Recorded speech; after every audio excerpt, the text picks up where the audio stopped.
And we are live. I am excited about today's episode, folks. I have heard a lot about Korean natural farming over the years, and it's something that I know little bits and pieces about, but I've never gone into on a comprehensive level. So when I got Sherri Miller's application here to be on with us and talk about this, it was really exciting. I had a guest named Stephen Reisner a few months ago who talked just a little bit about IMO, which is part of this discipline. And it really sparked a lot of interest in the audience. Sherri, your request to come on didn't come very long after that. I'm wondering if that had anything to do with you asking to be on the show. No, actually, I've been listening to your show, Jack, for many years, not back to the Jetta days, but for a long time. And I thought about coming on for a long time. And then when someone said IMO, I said, oh, I have to. Okay. Great. So sort of, but not really. That's awesome. Let's start off with, before we dig into the subject, what is your background, Sherri? How did you get involved with I know you have like a tea farm. How did you get even started in the world of agriculture? Well, my earliest memory was when I was 2 years old. And I know I was 2 years old because I had the chicken pox. And I was supposed to be inside getting better. But they found me outside in the tomato patch eating tomatoes because my grandpa, who was the gardener, said my job was to make sure the tomatoes were okay. So I was outside making sure the tomatoes were okay. And so he was a master gardener, and he took care of big estates. And my parents started working right after I was born, so I spent most of my time on the estate they lived, and he would take me around and show me how plants worked. He showed me how they got water. He said, if this plant is yellow, it needs water. If this plant is this kind of yellow, it doesn't have enough water. And look, here's some antlions, and this is why this plant does that. And so he literally taught me when I was a toddler. And then I got older and I wanted to be the next Jacques Cousteau, like a lot of people my age.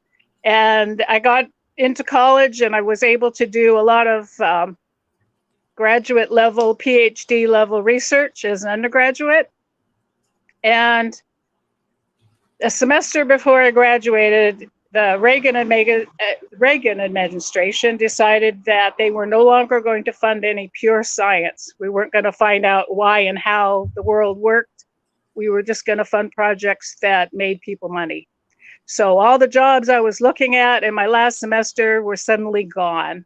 And so I threw myself for a few years into the family business, and I suddenly found myself divorced, and I decided, well, they told me when everybody closed all of the research that I could wait until people died and retired. And now people were dying and retired, but I had a 25-year-old biology degree.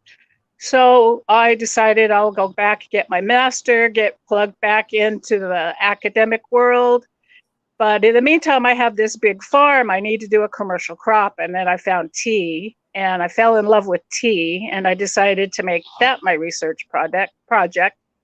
3 years after that, I met Master Cho, who was another master who was like my grandfather, and he knew how plants grew and why things did this. And my grandfather wanted to find out how things grew in nature and do that in the garden because he saw all this abundance in nature. And how do you do that without doing all the work? And Master Cho found the key ingredients that my grandfather had been looking for decades, and I've been looking for since then. So he found the pictures of how to mimic nature to grow food, and so here I am. So when we talk about natural farming, Korean natural farming, exactly what are we talking about? And as to Master Cho, I was like, when I read your thing and he said, you met the founder of this, I was like, wait a minute. I thought this was much older than it would be possible to meet the founder. I'm guessing a lot of these techniques are far more ancient than Master Cho, but he put it into this like combined discipline. Is it kind of the way you would say? Yes, it's a lot of traditional knowledge married with modern technology. And he started in the early 60s, I think 64, and he had 3 teachers in Japan. He was a peasant farmer in South Korea, and he was a chicken farmer. And one of his teachers taught about enzymes and how they're catalysts and how plant processes are the biochemistry of plants. And then his next teacher worked on the nutritive cycle and what plants need at different stages. And he took this program and he went all over the world. By the time he came to Hawaii, he had been in over 40 countries and had been doing it for about 4 years. So Hawaii was probably the last stop on his world tour.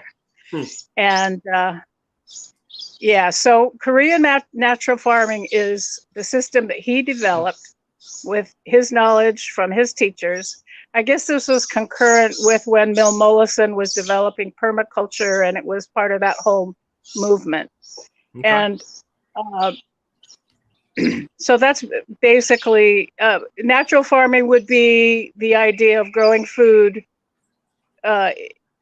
with nature, and Korean natural farming is Master Cho's specific technology. Okay. So it's an assemblage of these techniques and then an evolution of them. Yes. What problems can be solved using Korean natural farming? Well, isn't the Bill Mollison quote something like all problems can be solved in a garden? Yeah, or the problem is like the problem is the solution as well, right? Yes, and so you don't have a slug. You don't have a slug surplus. You have a duck deficiency. That was another way of stating it. Exactly. And so, state the question again. My mind is going too fast. What problems can we solve specifically? Okay. With KNF. Well, we can save money, stop spending food, stop spending money growing food. Farmers used to be the producers, and now they're consumers, basically. You have to buy a lot of stuff to grow food. And so he wanted to help poor farmers so they didn't have to buy stuff, that they could just grow food. So it helps economically. When I was on my tea farm, I stopped buying all animal feed. I stopped buying all fertilizers, any other things like wettable sulfur, diatomaceous earth. I stopped using all the time, and every year I noticed I used it less and less. Once you have a system integrated and your animals are working and your materials are recycling on site, then the workload goes down. So it's less work. They talk about in the county where Master Cho's from, can do something like 300 chickens, 50 pigs, handful of cows, have an orchard and gardens and have commercial crops, and they do it easily without any outside help. So the labor is less. It builds topsoil. Every year the topsoil goes up. I noticed after a few years, my tea bushes were getting buried because the topsoil was piling up so fast, and I actually had to dig this tea out because it was just too much topsoil. Just like Joe Salatin had to raise his fences. What else? The yields and the size of the produce are bigger. They're more healthy, and they're better tasting. They're high quality, so it becomes a high-end product. When they started doing pigs in Hawaii, the chefs were crazy to get their hands on the Korean natural farming pigs because the quality was just so out of this world. I had eggs from my chickens that was kind of a side hustle from my tea, and At the time, organic eggs were selling for $4 retail, and I could get $7 retail for my eggs. And that was without advertising, just because of the quality of the eggs. The animals are healthier. Once I started doing Korean natural farming, I never got another respiratory infection, for example. I didn't have mites anymore. I just didn't have any health problems with any of my animals. And I didn't have to compost anymore.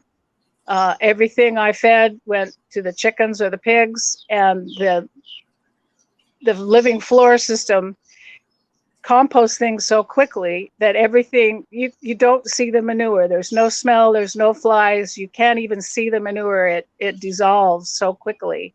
And so which makes perfect sense. That makes perfect sense, because if you've ever taken a walk in the woods, even with a really heavy deer, elk, bear population, you don't walk around smelling animal crap, right? Like no, when you're in the true wilderness, like it's gone. Like when you find things like deer droppings and you're tracking as a hunter, you can real quick tell this is incredibly fresh. This is like a week old, or it's gone. I mean, it's just the way it works. Like there's soil organisms, they eat everything. Yeah. And so I always had a place to put my compostables, and I always had fully composted material available at all times. I just had to take a little bit of the barn floor out. I never took more than a third of a stall at a time, but I always had compost ready. I always had a place to put my composting material, and I didn't have to compost. That was a lot of work that I didn't have to do. What about plant diseases? What is the impact on plant diseases? Well, I just started seeing a lot of diversity in the insect population. A lot of beneficials came in, and when I walked down the tea field, there were so many creatures that the leaves would literally move, and I had hundreds, tens of thousands even of ladybug beetles and praying mantis, and you could see where a yellow wasp had been parasitized and was mummified, and there was just all kinds of life. And I'd gone sailing for a few days, and I came back and I looked way down the tea row, and there was this big black patch all over the tea. And sure enough, it was aphids, and it was really bad. But I'd been away for a couple of days. I was really tired. So it took me a couple of days before I got around to dealing with the aphid infestation.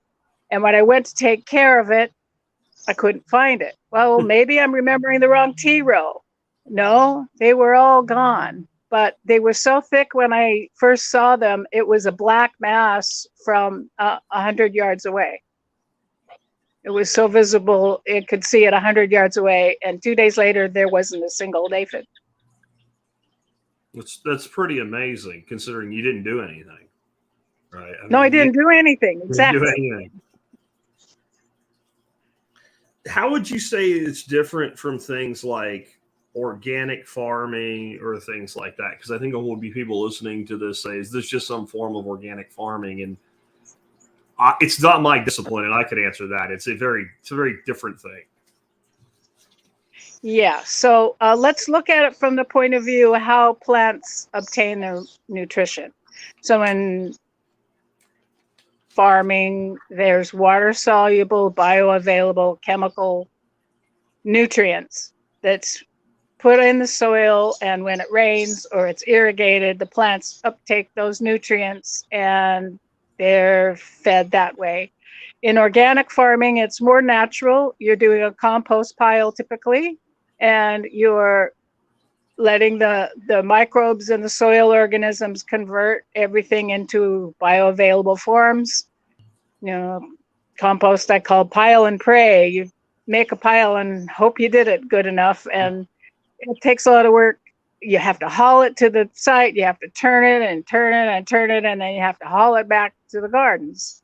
And it works though, and the nutrients are available, more like nature. You put the compost and the plants can take up what they need. There's a similar system created by Master Cho's son called Jadam. There's a lot of that around the internet these days. What Jadam is actually a form of organic farming, and it depends on making nutrient solutions in water. So like compost teas, but maybe more targeted. And it has the advantage of homemade inputs, so it is low cost. But what you're doing is you're putting these drenches on the plants, and the nutrition is in the water. And just like chemical modern ag farming, plants went, have you ever seen a blue carnation, Jack? Yeah. Yeah. How do they get blue? Do you know? I'm thinking they feed them water that's got blue dye in it. Like when I was a kid in school, I'm so old, we did real science experiments and we put celery in a glass full of food coloring.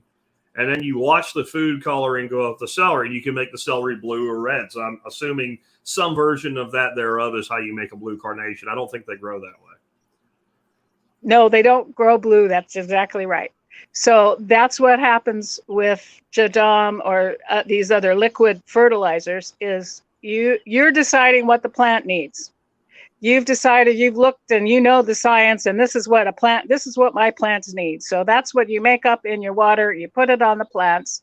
They uptake that water, and they don't have a choice to filter out that blue food coloring, do they? So one of the leading causes of pests in plants is malnutrition or unbalanced nutrition, and specifically over nitrogen. Master Cho calls these plants fat. When they've got too much nitrogen, they put out chemical and electromagnetic signals that actually draws in the pests because they want to be taken down so that the healthy plants can grow.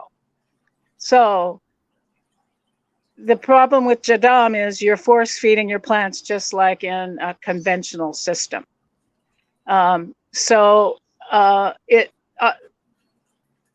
Permaculture is also very akin to natural farming. A lot of the design elements that they use is the same kind of things that Master Cho works with. So with Master Cho's method, there's two main components of action. That would be the soil foundation, which you make the IMO, indigenous microorganisms. This is a collection of soil microbes, and you collect the culture on hard cooked rice. You can substitute that, but rice is available and cheap. And you collect it, and then you saturate it with some raw sugar, and that puts it in a state of stasis so you can store it, and it stops the evolution of the culture. So now you have a culture of soil and organisms, the whole ecosystem, the whole everything, it's in there. If you heard about it, it's in there. And so you then go through an amplification step, and then you inoculate it with the native soil and put it back in a single installation on where you're going to grow food.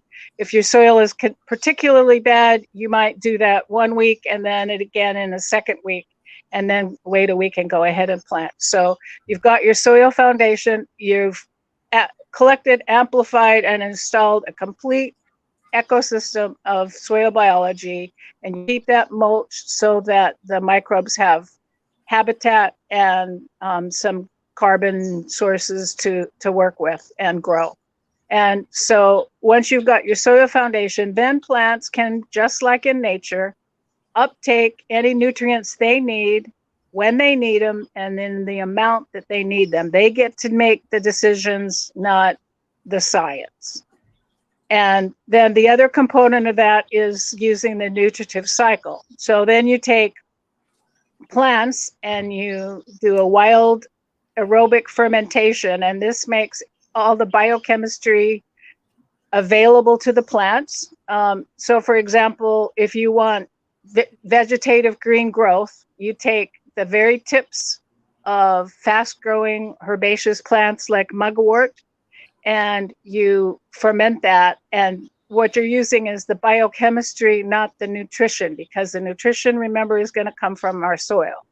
So it's actually the hormones and the enzymes and the cofactors and all the associated biochemistry of that plant stage in that life. So you give the plant what you want it to do. So when you want it to grow green plants, you do the green plant tips.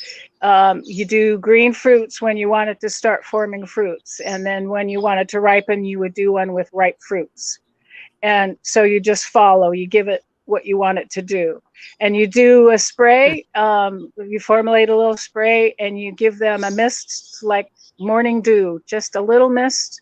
And those biochemicals, because they're things like hormones, are going to signal the plant what to do. So you can keep a plant in vegetative state longer if you want to. You can force it to go into flower sooner if you want to. And so you control the life cycle with these weekly sprays, but the nutrition itself comes from the soil. That's an interesting take. You give it what you want it to do, because I remember, my grandfather being probably a lot like your grandfather, only instead of a master gardener, he was a bootleg coal miner, but he grew food to feed his family, and he understood the wilderness to feed his family.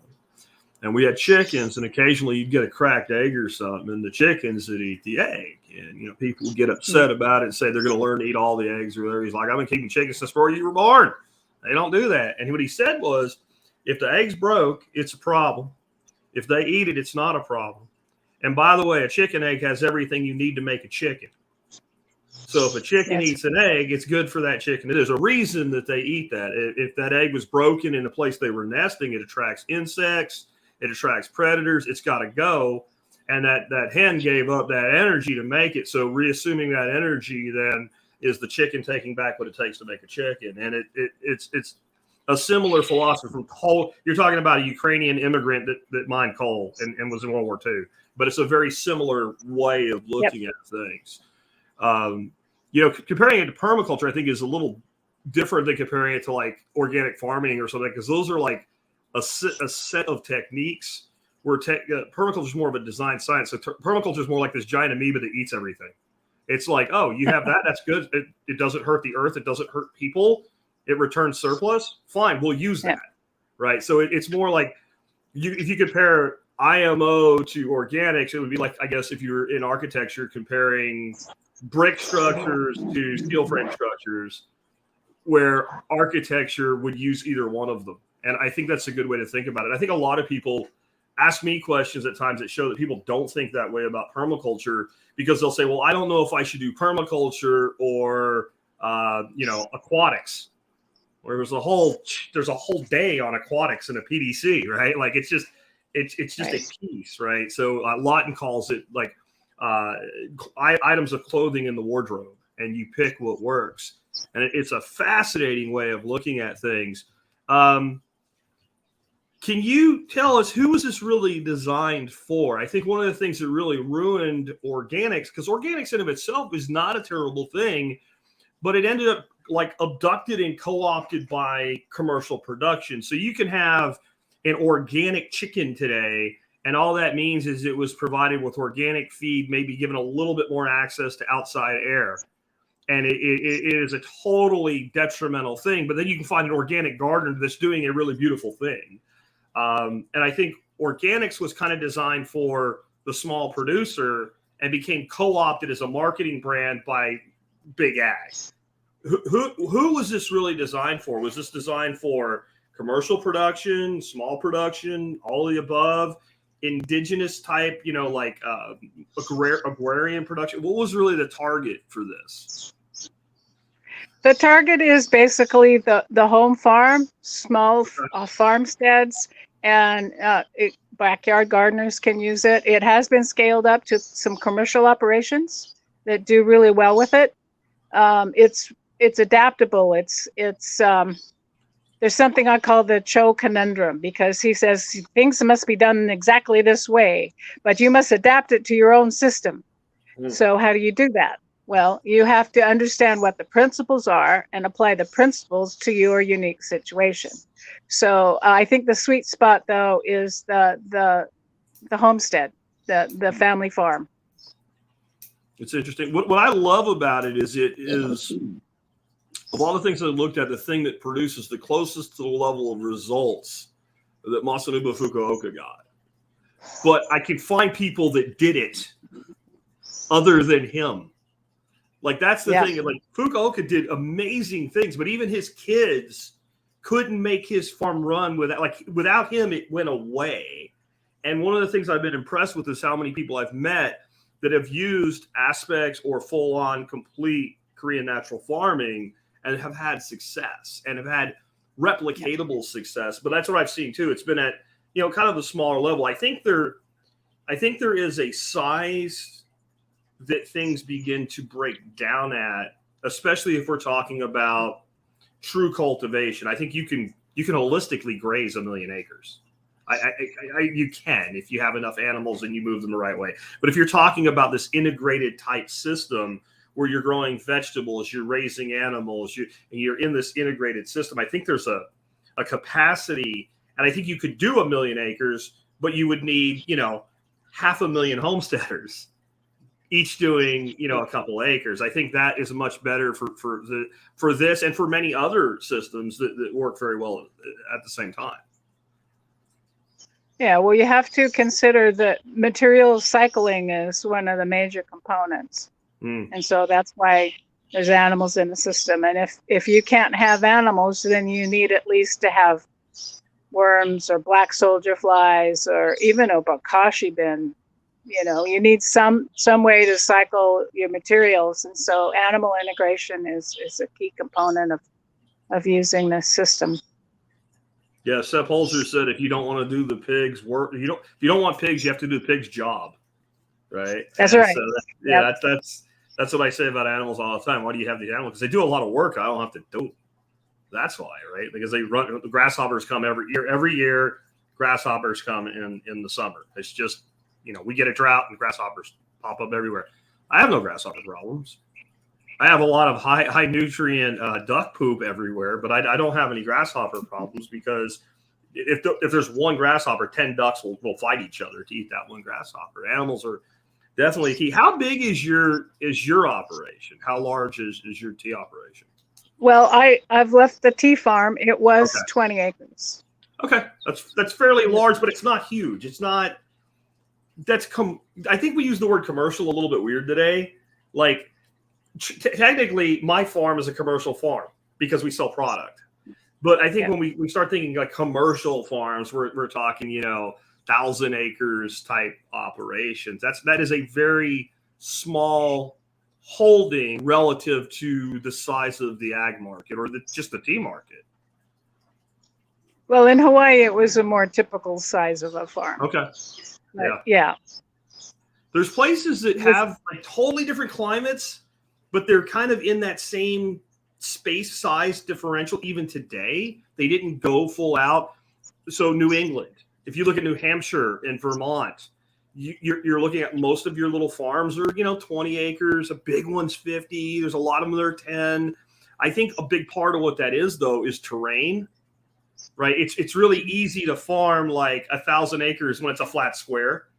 It's a little bit different when you've got, these significant elevation changes. And that's probably the only thing that New Hampshire and Hawaii have in common is that elevation. It makes you think a little differently. Like, how'd you go up there? Because I imagine you were kind of interior with what you were doing. You weren't like on the coast, not with tea. I mean, I don't really know tea production, but I was 4 miles up from the coast on the slopes of Mauna Kea. So it was a steep hill. So we were at about 1,000 feet, 1,200 feet. Very cool. So you mentioned a term there, bokashi bin. What does that mean? Well, I've never done a lot about it. It's done like a worm bin. It can be done in the house. It can compost anything. It's basically microbes that do the fermentation. It's a Japanese technique. I can't really talk to it because I've never done it. Okay. But it's something similar to a worm bin. It's just not worms. Okay. We'll have to look that one up. Can you give like an overview of Master Cho's protocol? What does Korean natural farming look like as a farmer or gardener? What does the actual implementation look like? If someone's going to go start doing this, what does it look like? Well, I kind of covered that a little bit already. You want to get the soil foundation set up. You want the microbes in the soil. You want a balanced ecosystem.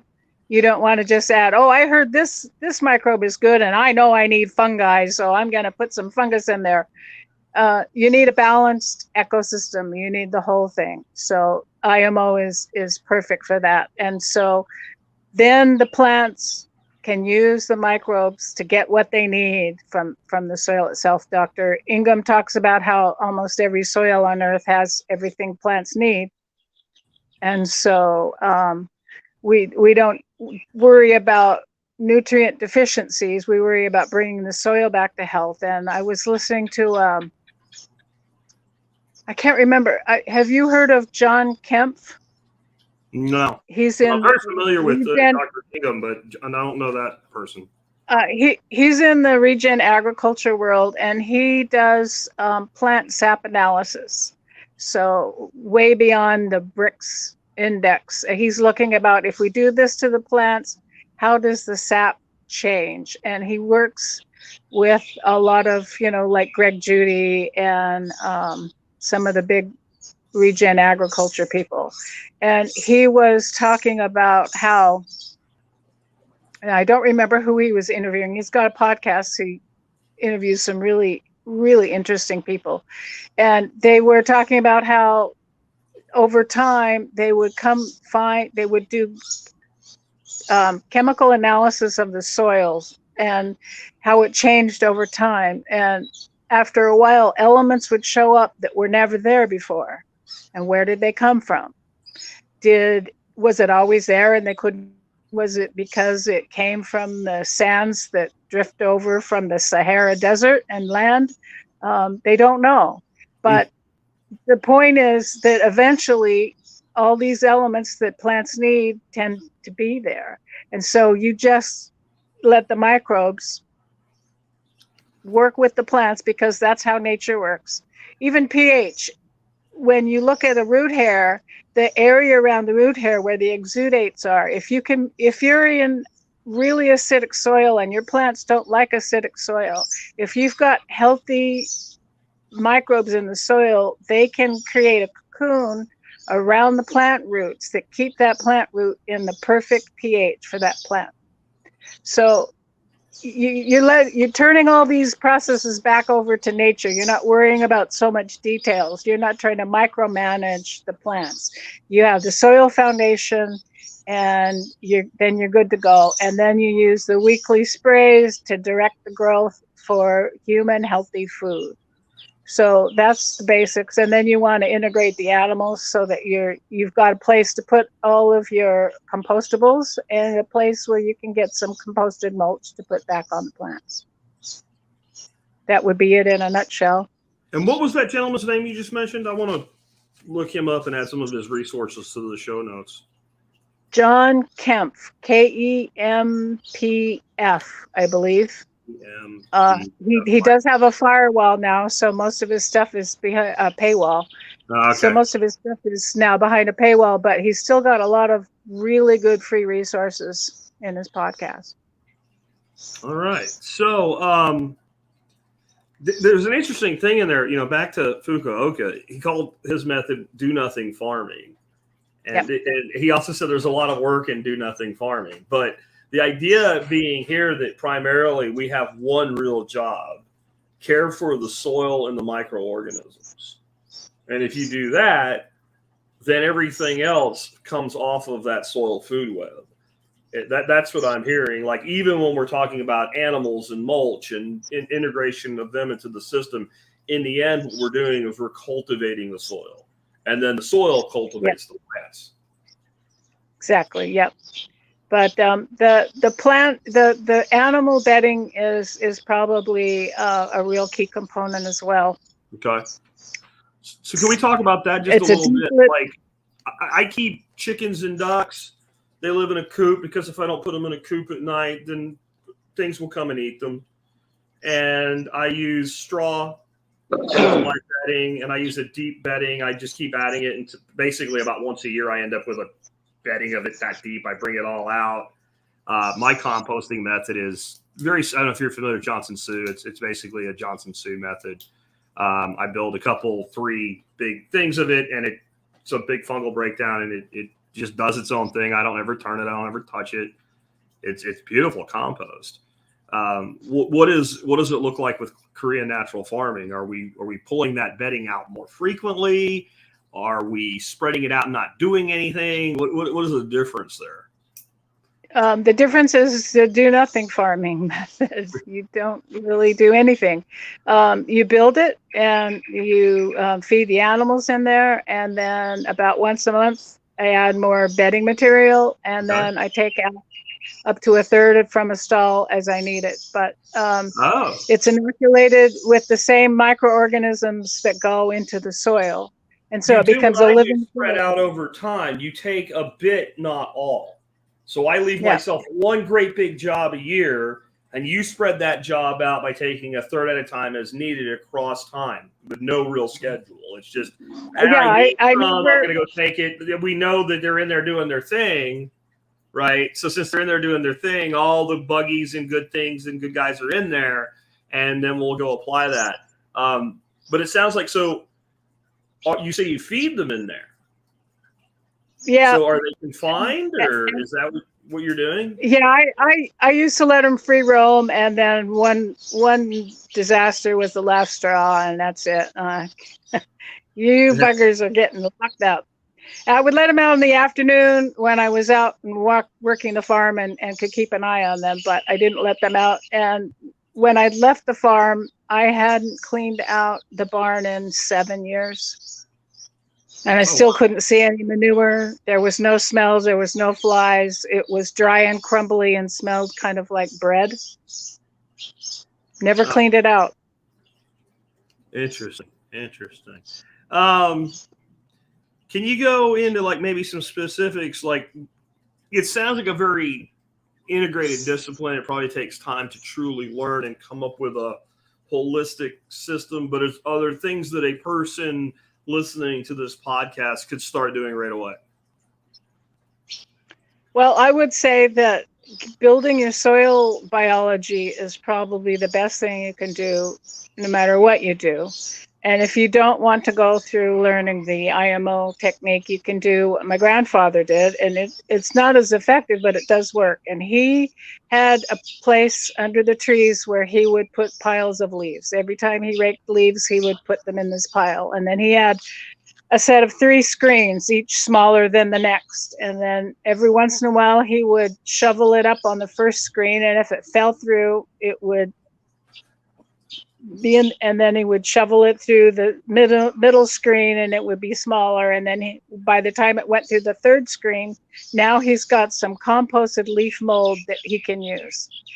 He was on estate, so he couldn't do it. He had to have it hidden and neat and tidy for, these were the uber rich, so they don't want trash around. Yeah. So composting your leaf mold and then adding that is the old-fashioned method of doing that. So I would do that.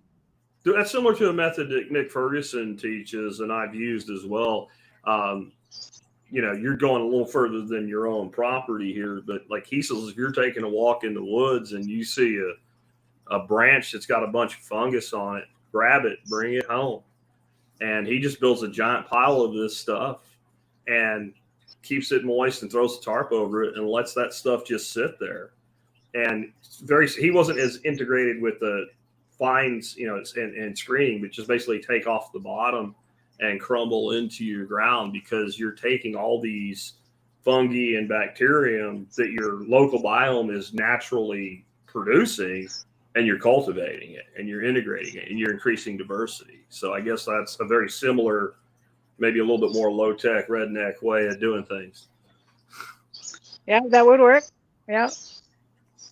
But then you could probably start combining some of y'all stuff with like the cultivation on rice with that, right? Like if you're doing these piles, would that be a good place? Like I don't really know the technique. I've never gotten deep down into it. But my understanding is like you're taking this rice that you've done certain things to, and you're putting it in some kind of a box and you're setting it in certain areas, like certain areas are more prevalent if you want to cultivate fungi or bacterium. Like with that type of technique, would that be a good place to do that? Well, let's just walk through the process really quick. So where Okay. you're going to collect it needs to be an area that is local, because you want this Let's at hold there a least the second. same Let's hold there water one depth. second. What does local mean? Is local within a mile, 10 miles, 10 feet? You know, like obviously 100 miles is not local, but is local around you? I mean, what's local? I would say I would define it as being in the same watershed. Okay. So if you cross a stream, you're in a different ecosystem. Okay. And so he teaches about finding a barren spot. And the idea is if you go up a little bit in elevation, soil and nutrients have washed down over the years. And so the nutrition in that spot is more sparse. And so it'll be the same kind of biology in the soil, but they have to work a little harder. Okay. And so if you don't go up in elevation, you want to find a place where they have to struggle just a little bit. Okay. And if you're growing vegetable crops, you're going to want to get it. Where does the vegetables grow in the wild? They're going to be in a pasture. Are they going to be in the edge of a field? Or are they going to be in the woods themselves? Or are they going to be in a savanna? Or are they going to be in the deep forest? So then you don't have to worry about people talk about the balancing the bacteria and the fungi, but there's all kinds of other things in there. So I remember when Dr. Ingham came and saw Korean natural farming for the first time, and she looked at IMO through a microscope, her jaw literally dropped because she had never seen a compost pile that was so balanced. But that was because it was a natural balance, not an artificially piled up one. So you want to collect from an area of the type where your crops would grow. If you're growing lettuce, you don't want to collect it in the deep forest because that's going to have a lot of really strong decomposing fungi, and it's going to bring in a lot of fungal diseases, and you'll have more trouble with blights and fusarium and that type of thing. So you collect from an area where you want. And so what you're doing is you're getting hard cooked rice. It's best done in a rice cooker. Okay. 1 What to is 1. hard cooked rice? Let's make sure that we tell people, like, you know, the meaning If of I'm that. going to cook rice to eat, Calrose is the best form of rice to use, but any will do. If I'm cooking to eat, I'm going to put 2 cups of water to 1 cup of rice. If I'm doing hard cooked rice, I'm doing 1 cup of water, 1 cup of rice. Okay, so 1 to 1 versus a 2 to 1 on the water. Okay, got you. All right. Yeah, so it's a little al dente. You kind of want to get the same moisture as you would like in a compost pile. You don't want it to be soggy and you don't want it to be dry. You want it to be just right. So you put that in a woven basket. Some people make hard cedar boxes, but it needs slats on the bottom so that the microbes can get in. And then you put a cloth over the top, or if you've got a pandanus woven basket, they actually have lids that can go on. You want the rice to be 1/3 air and 2/3 full of the rice. So that's the correct breathing. If you've got too much air, you're going to get anaerobic stuff. And we want to keep, we're on team aerobic. So we want to keep all of our inputs on the aerobic side.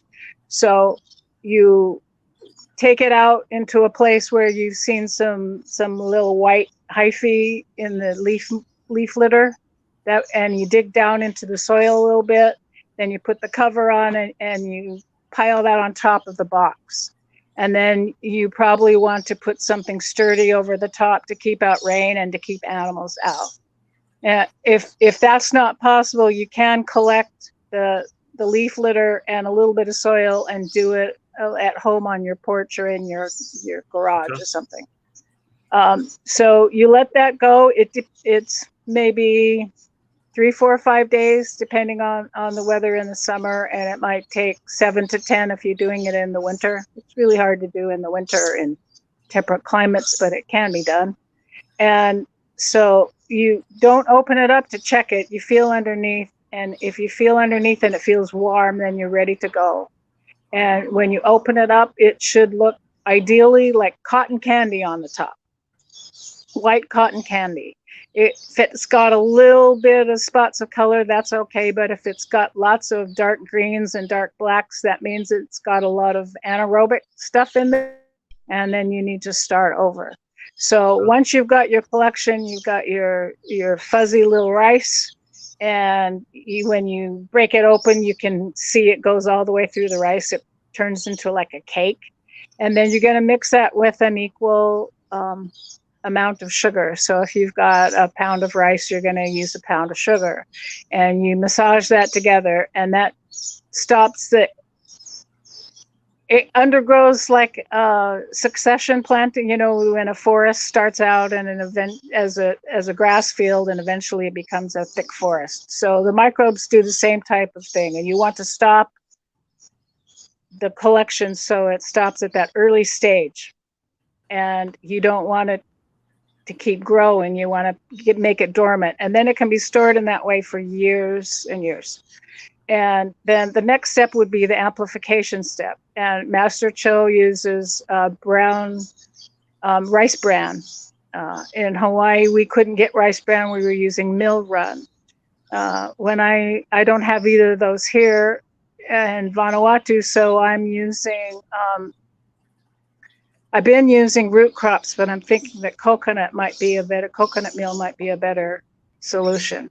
But it's, the rice bran has got some carbohydrates in it. It's got some nutrition in it, and some oils.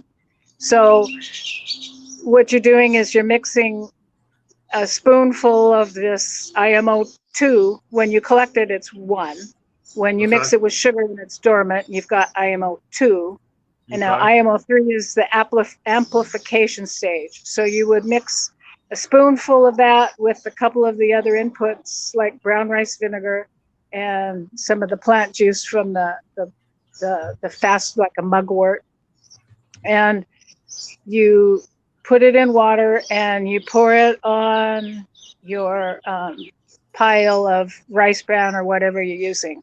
And you want it to get like that 60 to 70% moisture content, where you squeeze a handful, no water comes out, but it'll kind of hold together. And then you're going to cover that with something breathable, like some straw or some burlap, and keep it in the shade. It should be done on a dirt surface rather than like a, and then you turn that, and it takes 2-3 days. And those microbes will completely invade that rice bran, and it'll turn into like little chunks and crumbles. And don't want to get too hot. You want to keep the temperature kind of mild, and then it'll be ready for the next step. And then you get an equal amount. Say you've got use a 60-pound bag of rice bran, and so now you want to bring in 60 pounds of soil from where you're going to do your planting. You want to get it into the soil, and you want to get the microbes to be the exact ones that will do well in your soil. You want to acclimate it, and so you mix that in with your native soil, and you do the same thing, and you let the microbes get all big and make little clumps and lumps, and then now you're to IMO 4. So first you collect it on rice, then you stabilize it with sugar, raw sugar, and then you amplify it on rice bran or something similar, and then you add the native soil, and now you've got your IMO 4, and that's what you install on your field. And it only needs to be installed once. You don't have to do it all the time. You can add some biochar at this point if you want to. That's always helpful. And so that's the basic IMO process. I think the thing that strikes me the most about that description is that we start out with this very small amount of rice. Yep. Maybe a pound. And so we're talking something that, it's, for those that are on the video, it's this big.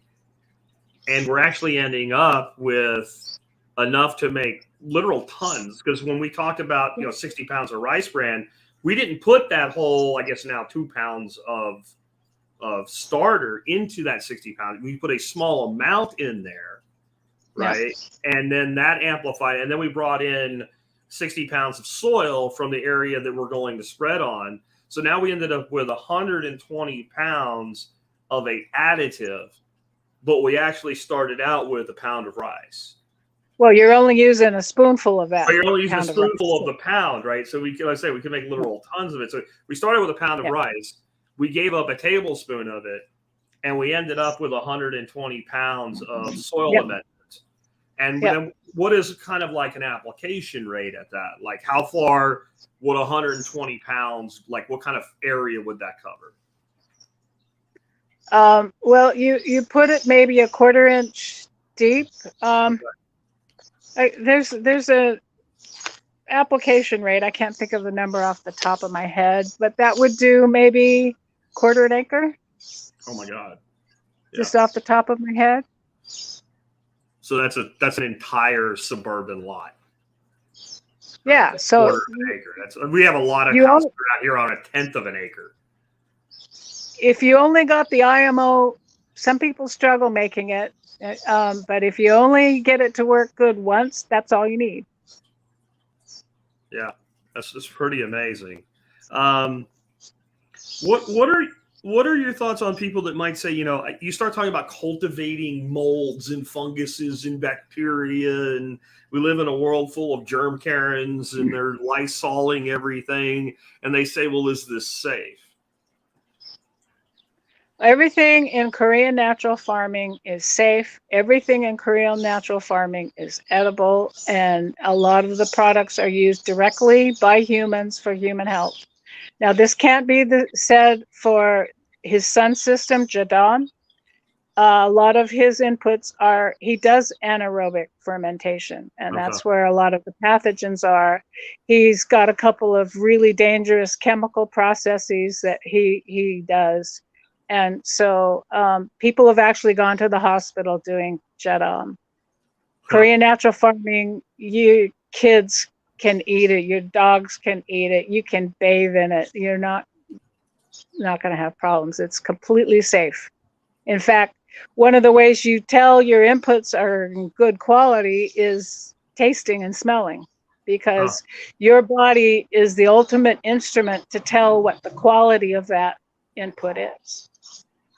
I remember Elaine Ingham at a concert we both spoke a conference we both spoke at, and somebody said something about, well, would you really drink the tea from your compost? And she said, if I wouldn't put it on the plants. Yeah, that was an interesting thing, and she's on the same team with that as far as the aerobic versus anaerobic. Like anaerobes are bad, and she's like, when she says, like, one of her pet peeves is when somebody that's well thought of says, yeah, it's okay if it goes anaerobic for a while. She's like, no, that's like saying it's okay if it's cancerous for a while. Like, like you don't do that. That's never a good thing. I think there's some exceptions to that. We can use resources that come from anaerobic sources. Like if we have to dredge a pond or something like that, we can change that so that it's useful. But we shouldn't be doing that intentionally. Like that's a bad idea. All kinds of bad things. And what I found fascinating about her work was you could look at the microbes in the soil and immediately go, oh, this is anaerobic. I don't care if it smells bad or not. Like you look at that microbe wouldn't be here if we weren't in an anaerobic environment, or we were recently in an anaerobic environment and this thing is still here. And I found that really, really fascinating. Yeah. So what's the best way for people to learn about Korean natural farming? Where should somebody start? Well, I would say there's a lot of confusion and misinformation online, and that's one of the reasons I'm trying to step up and clarify the system, because when you start clouding things together, it gets really confusing. In fact, learning directly from Master Cho was a bit confusing because he understood his system really well. And, we're going through translators, and it was a big mind dump to learn from him. And so I've been working with people on my farm and explaining to them. I've learned ways to explain it in ways that clarifies the system so that it's not so confusing. So I would say go to my website. Okay. Well, that's a great answer. You know, that's a great answer. You have a book coming out soon, right? Yes, I'm working on a book just for this purpose. I'm taking all the information I learned from Master Cho and from our advanced training when I became certified teacher for his system, and all of the writings that I can find, and I've taken all the pieces apart and I've reassembled them so that when you go through the system, it makes more sense. Because the way he teaches it, it's like a scrambled egg. It's a little bit confusing. And so the first book is almost done. It's almost ready to go to the editors, and that'll be kind of an overview of the system.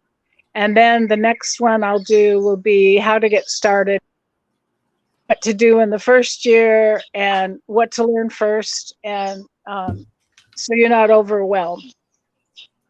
I think you can learn how. Go ahead. You can learn how to do some of this stuff online, but you might be told something wrong or something unsafe.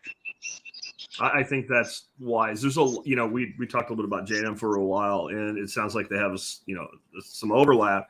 And what happens is people online decide that they're experts because they have a YouTube channel with a lot of people that listen to them. So that by proxy makes one an expert, right? Like I have 1 million subscribers, hence I am an expert. And they'll say things and they don't temper it with, I don't really know this thing. I just think this thing. And like, I don't know, to me, one of the most humbling moments of my life was right after I started my podcast way back in the Jetted days. And I'd get an email from somebody and said, Jack, because you said to do this, I did this. And I would immediately went, whoa, I need to be really clear at all times. This is what I know. This is what I think. This is a fact. This is an opinion. And I think you're right. There are a lot of people out there that don't respect that boundary. It's all about more revenue or more views or more shares. And there's a lot of stuff that's dangerous. And I think you go to people that have trained in a discipline if you want to be trained in a discipline. I also think that, like you mentioned, like it's like scrambled eggs or something. I think there is, for most people, to be able to become competent in a thing, we need to start at a clear beginning, a beginning that makes sense. Like these are the things to do first. These are the things to do second. These are the things to do third, fourth, and fifth. And now we have a functioning partial system. And now you can implement that. And now let's go do 6, 7, 8, 9, 10. Now let's add that to the system because that's how the human mind works. And it's definitely how the Western mind works. And there is a philosophical difference in general thinking between Eastern philosophy and Western philosophy. It's not limited to religion and spiritualism. There's an entire way of viewing the earth. And I think it's good for a Westerner to go to the East and to learn the way of thinking of the East or vice versa. But I don't think it works for general training. I think if you want to learn an Eastern discipline, you send a Westerner to the East, you let them learn, and you translate it to Westerner. And it sounds like that's what you're trying to do here. Yep. I forgot what I was going to say there, Jack. Well, that's okay. I want to ask you a totally different question, right? Like, where are you now? I mean, in your notes, you say it's the fourth world. I'm not even sure. I've lived in the third world. Maybe it was the fourth world, and I just didn't know it because I was spoiled in a soldier. Where is the fourth world, and how did you end up there in the middle of like this, shutdown of society? Well, we knew that the world was not doing well, and the whole global economy is a house of cards, and I still to this day don't know how it hasn't fallen yet, but somehow they keep it propped up and going forward. I don't know how long that could go, but society has gotten kind of ugly, and we just got tired of it all. And I'd been looking at moving to Fiji, And my husband, when I met him, he had been sailing around the world and he looked at all these places to go. And he chose Vanuatu. The Republic of Vanuatu is in the South Pacific. It's below the Solomons and above New Zealand.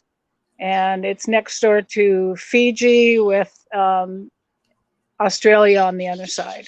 So it's down in that corner of the South Pacific. And when we moved here almost 7 years ago, it was a least developed nation, fourth world. And then right after COVID hit, it actually graduated to third world. So I'm in the third world now.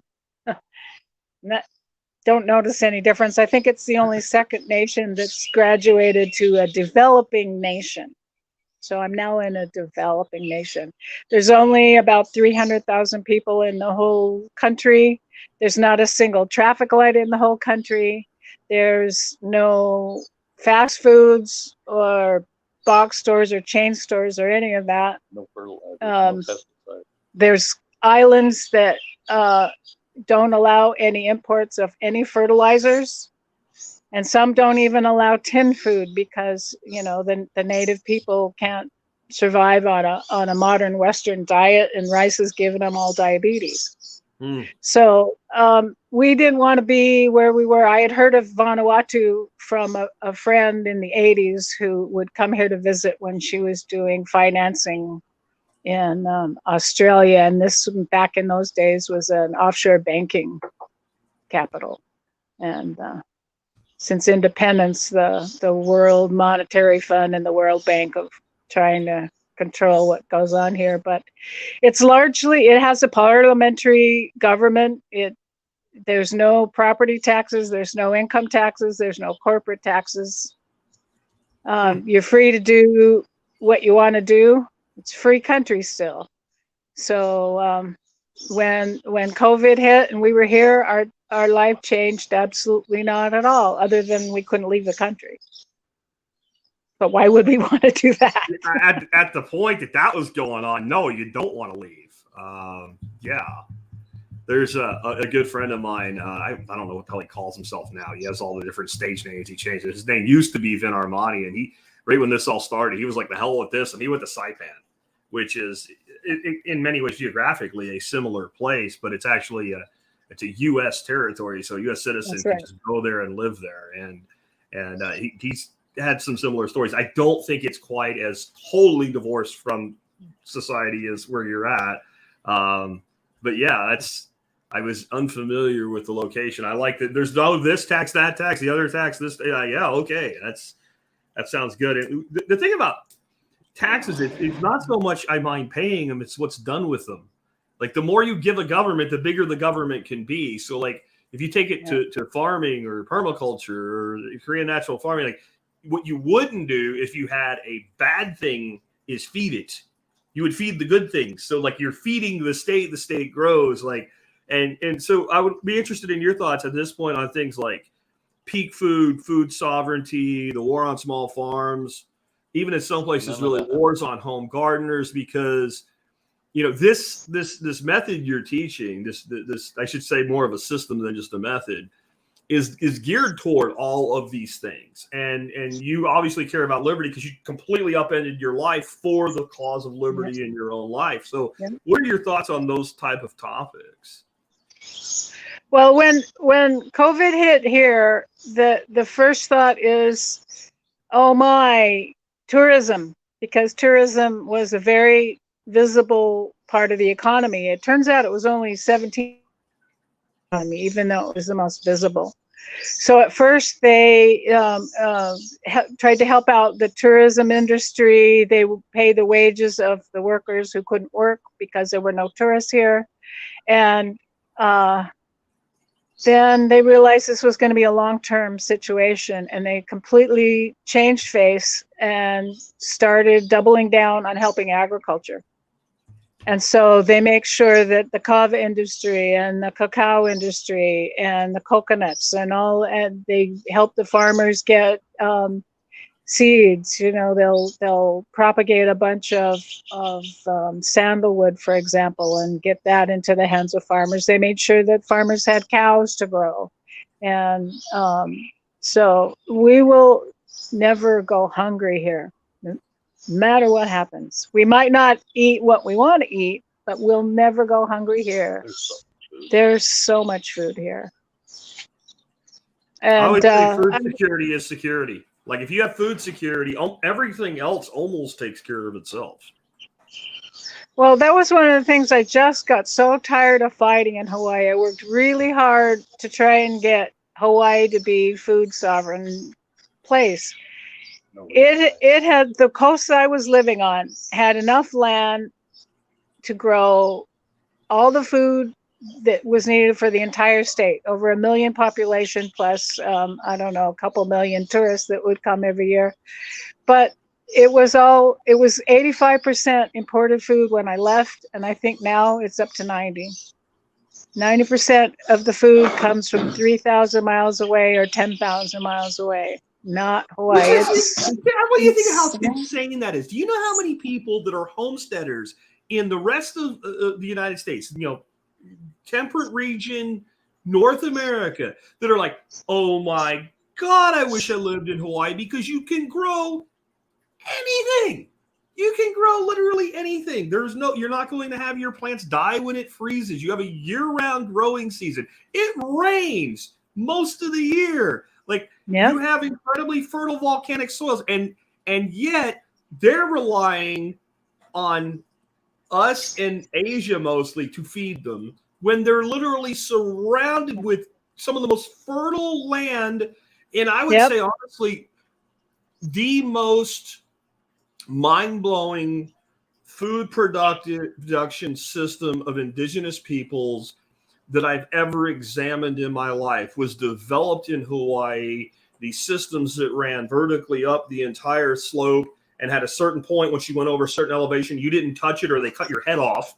And it ran all the way down to the coast, and growing fish in lagoons that were saltwater fish that were let in every year and then grown out.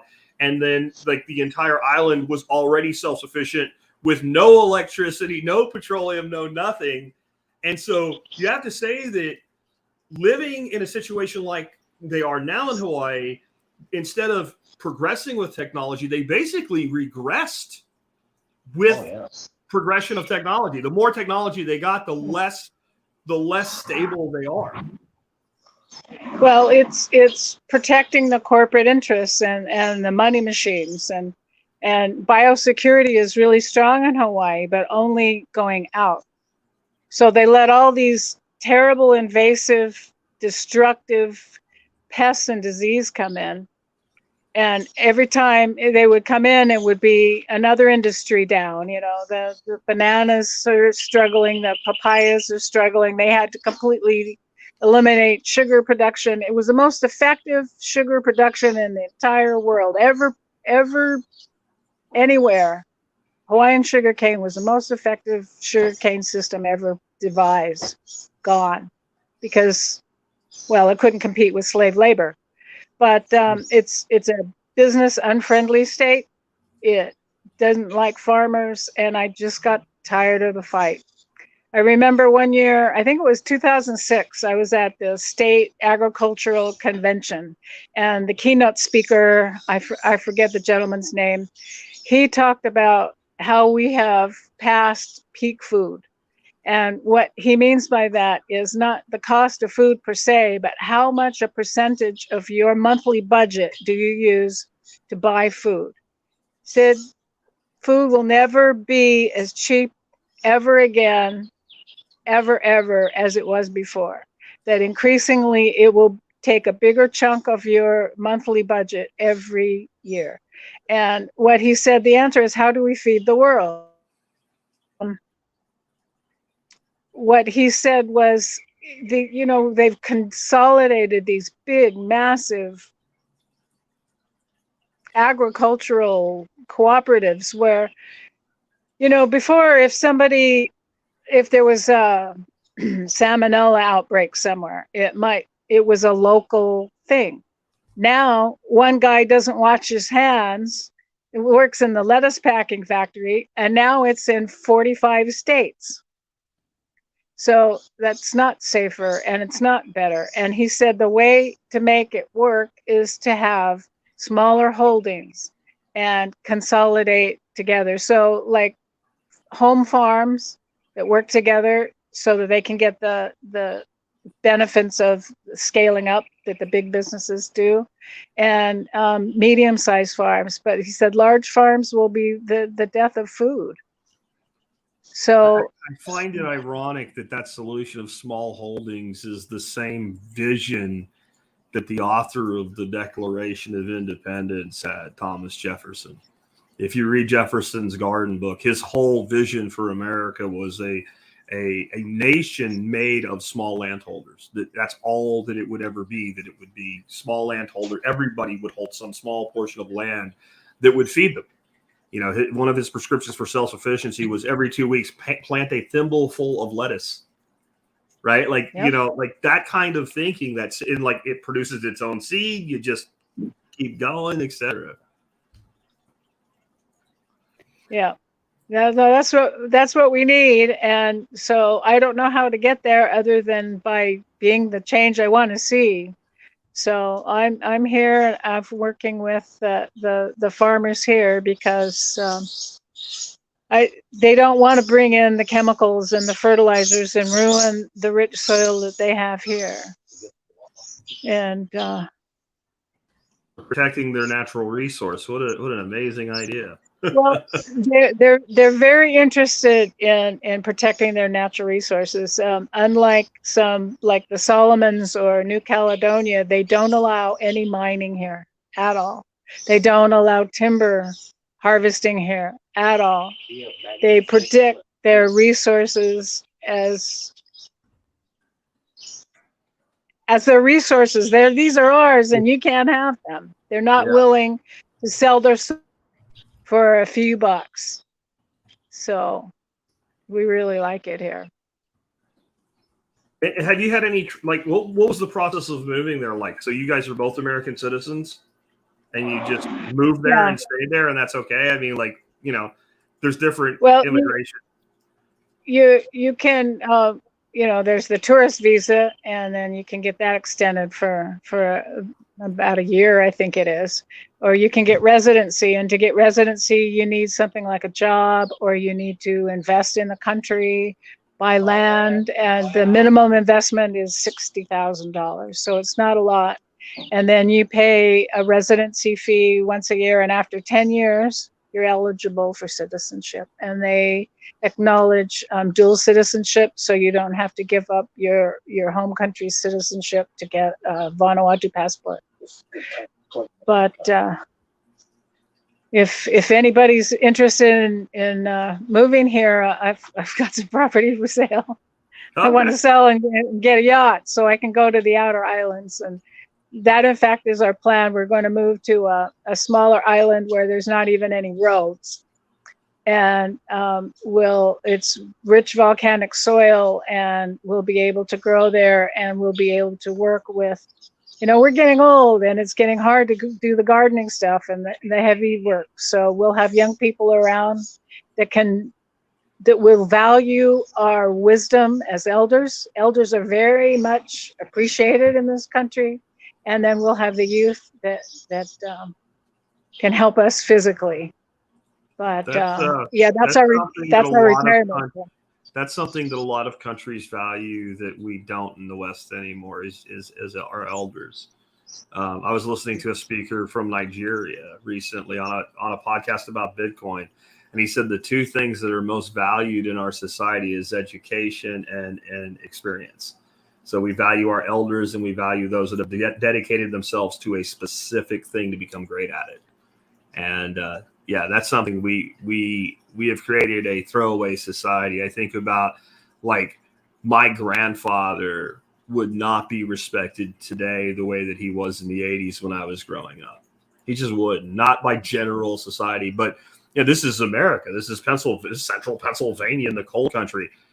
My grandfather, when he went downtown, which was like a town of 1,300 people, everybody knew him. If somebody had a question about anything that he knew about, they came to him. Even when he was really toward the end of his life, it was still looked at that way. And we have, I've watched that decline over 50 years of my life. It is really a sad thing, because when I know that the kind of place you're living in, like that's the place where like the first person you go to is the oldest person you know, because they've seen more. And that's something we do need to regain. It's one of many things that we need to regain in our society today. And by the way, there is a private island here for sale, Jack. All right. If you want to do your Jackistan. Jackistan, we just need, $500,000 Bitcoin, and Jackistan might actually be a place. Yeah. Let's just get a few questions answered here so we can let you go back to your beautiful island. We kind of mentioned this already, but your book, you do have a book coming. It's not available yet. Do you have kind of a timeline on that? Well, what I've done is the draft form of that book is on my website. I'm not a web designer, so I apologize, but I do have some information up there. If you go to the intro, I can't remember what I called it. There's 12 sections there. And if they read through those 12 sections, that will be most of the book in draft form. If they sign up for my newsletter, as I write sections of the book, that gets released as the blog, as a newsletter. So they can follow that along, and then they can, if they sign up, they can, be one of the first ones to get it when it's ready. And that website is fermentedfarm.com, correct? That's correct. And I'm also on Clubhouse once a week. I run a room. I might branch out a little bit. That's an audio social media platform. Another teacher, Master Cho certified teacher, invited me on to help him with his rooms. He's gotten busy teaching this stuff in schools now, so I'm a little bit by myself, but that's okay. It allows people to come into a room and you can have conversations like we're having here.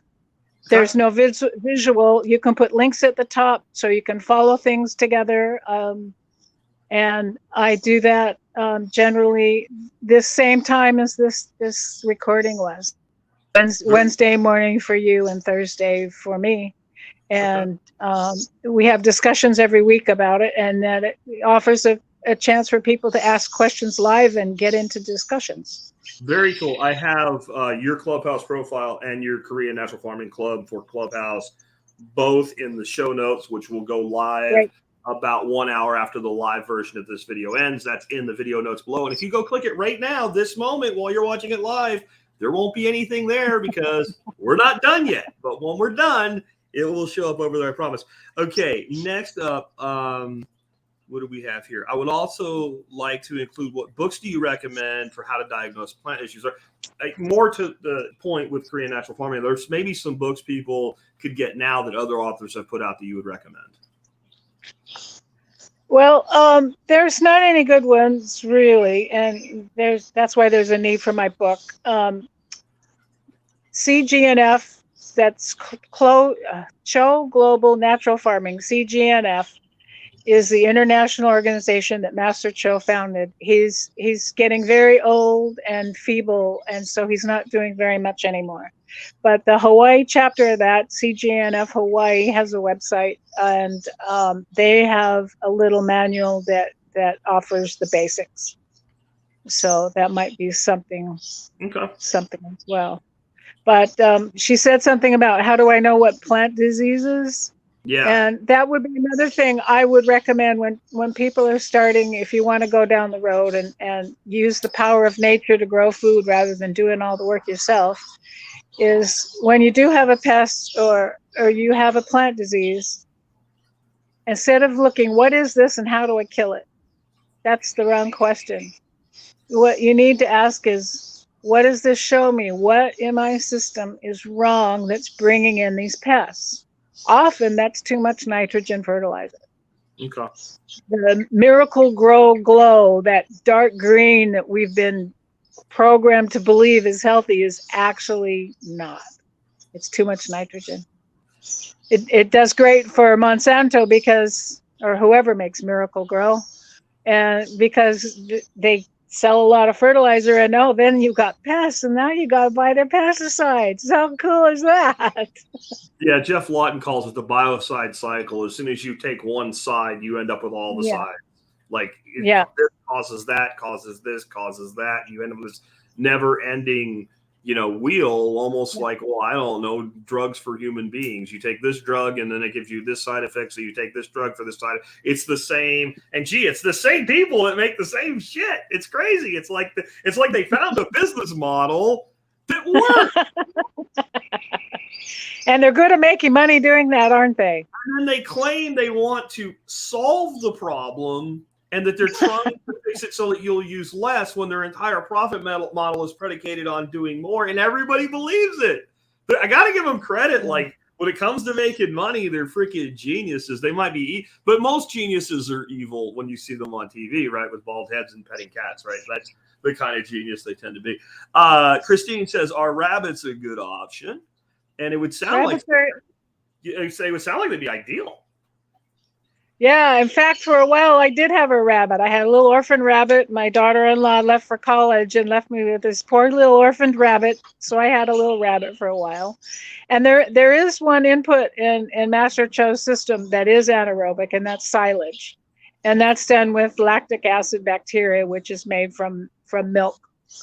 And so that's what's inoculated. I use banana stumps because that's what I had. That was good. And I would feed it to the other animals. The sheep wouldn't touch it. The pigs would eat it, but they didn't really care about it. The chickens would eat it. It was okay. But when I gave it to the rabbit, oh, wow, the rabbit thought it was in heaven. The rabbit loved that silage.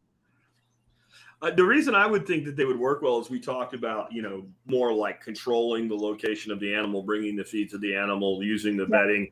And you don't generally raise rabbits you don't free range your rabbits. That's not really a thing. So they're ideally suited to that type of control of the bedding, control of the waste stream, etc. And then what I've always loved about rabbits, even though I don't raise them personally, is they're probably the easiest thing that the average person can do the most for feeding off their own land with. Nick Ferguson, you can feed them with a bag mower.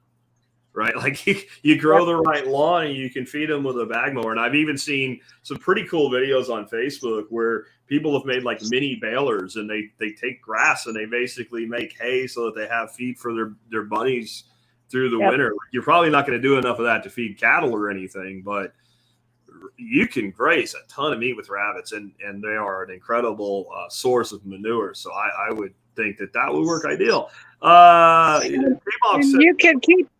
You could keep them right on the floor, Jack, too. You don't have to have them in raised cages, because that inoculated floor absorbs and converts the manure so fast you wouldn't have to have them on raised cage. You could do them right on the floor.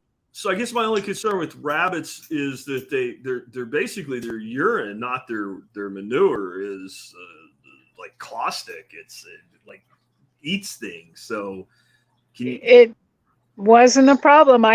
She had one whole run to herself. And Interesting. That might be a whole new way of looking at doing it. K-Monk says can it be liquefied? He was talking about the IMO. So when we make compost, often we will directly spray compost. The other thing we'll do is we'll put it into I have this 30-gallon Rubbermaid gas trash can with a bulkhead in it and a nozzle, and I'll sit it in there and I'll hook up one of my large aquarium pumps and I'll pump oxygen through it for a day or so, and I'll make a compost tea and I'll spray that and it'll go further. I'm imagining you can do something similar with IMO. It's talked about a lot online, and I wouldn't recommend it personally. Okay. When I've used it, it doesn't stick around. When you make the solid form and put that on the soil, then you've got an installed whole ecosystem on the surface and in the soil. When you use the liquid, it just runs right through, and it doesn't really have a chance to build up that soil foundation. And last week, actually, this was the topic of our conversation in our Clubhouse room. And we looked at Master Cho's literature on this, because he does mention liquid IMO in his lectures. And so when he talks about it, it's a completely different animal. He talks about collecting it from freshly cut rice stalks or some other kind of grain. And after you freshly cut a grain like rice, the stalks will get some sap that comes up. And what you want to do is capture the microbes that are in that sap. So it would be like Bacillus subtilis and Aspergillus oryzae are the two main components. And so then you would put some of the rice straw that you cut on the top, put that hard cut rice on that, and then top it with some more and collect the microbes from that sap leaking out of the freshly cut rice. And then what you're doing with that, the use for that is to make a liquid IMO, and that's to put as a drench on plants specifically to treat for fusarium, damping off, and other fungal diseases. So he teaches spray, liquid right? IMO. So different. Is it just a different thing when you spray? It's the totally, because you mentioned spraying like to bring fruit into production and things like that. What are you doing there if it's not the IMO? Well, that is the plant juices. So you have, he has a tonic that he makes that's angelica, licorice, cinnamon, garlic, ginger. And if you don't have all of those, you just use the components that you have. It is first fermented using sugar and the wild aerobic fermentation, similar to you do the other plant juices. And then it's extracted with alcohol. And so that is a tonic that's given a little bit in each formula. Humans, I take it. You just take a little sip every day. And what it does is it's a tonic. It strengthens the immune system and builds, innate strength and health. And so you have basically like 2 scoops of your active ingredients. So the mugwort tips if I'm doing green growth, green fruit if I'm trying to get fruit to set, or ripe fruit if I'm getting it to ripe. So you have 2 scoops of your active ingredient. You have 1 scoop of a natural vinegar. Brown rice vinegar or banana vinegar are the only 2 that are used. The information is in Korean and Japanese, so I haven't been able to get into the science of this. But it's like vinegar is a weak acid, but these 2 types of vinegar acts as a weak base. So there's something about the ionization that's different. So you have 2 scoops of active ingredient, then you buffer that with the vinegar, and you add in a little bit of that tonic, and then you dilute that down to like 1 to 1,000. So if you've got a liter, you're putting in a milliliter. And so a little bit goes a long way. And then you're spraying that once a week, just before sunset, so that it is on the plant overnight, because they photosynthesize during the day and they do their growing at night. So you want that biology to be on there overnight, and then the sunlight will kill if there's any microbes on there. So there's a bunch of processes that happen on the surface of the leaves, not just the roots. And so that was a lot of the stuff that Master Cho learned from his teacher in Japan. So once a week, you're misting your plants with this formula, and then the active ingredient changes according to the cycle of the stage of the plant. What you're trying to get out of the plant: early fruit set, late fruit set, whatever it is. Yeah. Okay, cool. Last question. Hanging Laundry says, what about medical care on the island? So it sounds pretty remote. What if you need to go to the hospital or what have you? What's that like? Well, it is lacking, and that's one of the reasons they were so concerned and they closed the borders, because we didn't have the medical facilities to, put people on respirators. China gave us 5 respirators, but they were broken or missing pieces. So they weren't very helpful. But on the flip side, it is the food is by default organic. It's naturally grown. They don't add chemicals to anything. The lifestyle is less stressful. People are giving and helpful, and so you have less health problems to start off with. And then if you do need an operation or something big like that, it's a short flight, 2 to 3 hours to get to New Caledonia, Australia, New Zealand. They're very close. And you can get a medical insurance that includes flights out if you needed such care. Well, hey, I've really appreciated this. Again, the website, fermentedfarm.com. I have all the stuff. I've got the website, Facebook page, Instagram page, Clubhouse profile, and the Clubhouse Club, where we have the discussions that Sherri was talking about, all integrated into the show notes. If you're watching this live again, there is a link in the video notes below. Click that link. Once we're past doing this live stream, about 30 minutes to get things up on the other side. All the resources will be there just like they always are.